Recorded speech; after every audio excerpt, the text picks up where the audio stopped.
dangerous stream anymore. Hyun found it a little weird, but once he saw the pool finished, he was thrilled. People smiled as they watched him walk toward it, and even congratulated him for it. They had all worked so hard over something that seemed pointless. How was any of this fun? He then asked his vassal about his adoptive father, the family head. In the vassal's eyes, that old muscle-bound man looked noble, so he said the patriarch was the great senior disciple everyone respected, a symbol of honesty and virtue. But to Hyun, his father was just an old lutcher. The vassal added that whenever famine came, he opened his stores and shared food and clothes with everyone. That was why the whole town respected him. Him quickly realized he'd been a burden since childhood. Still, even if he did nothing, being the patriarch's son meant he would always have food and an easy, comfortable life. He burst out laughing, leaving everyone confused. The next day, with the pool finished, Him jumped in and sent huge waves everywhere. Then he told his guard to bring a giant stone ball to tie to his leg for training. The guard did as ordered. Once it was tied to Him's leg, the man hurled the stone ball with all his might, launching Him into the air.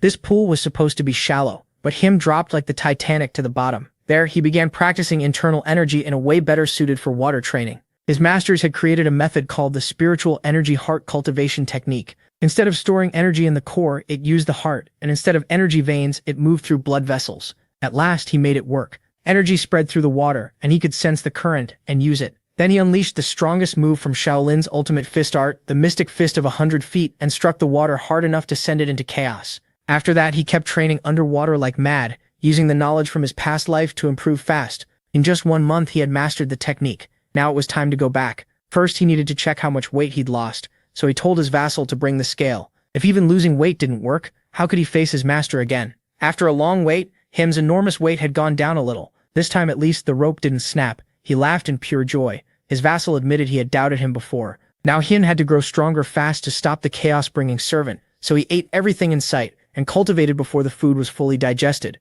He did this again and again. Then 2 months passed. Now at the bottom of the pool he used a palm technique that made the whole surface churn. His vassal couldn't believe it. He blurted out, "How could that arrogant pig do something like that?" Right then someone behind him asked who he was calling a pig. It was the patriarch, and he was furious. He wanted to kill Hyun's vassal on the spot, but his personal guard told the soldiers to take the man away at once, not to punish him, just to let him rest after all the work he'd done for the young master. The vassal cried tears of joy.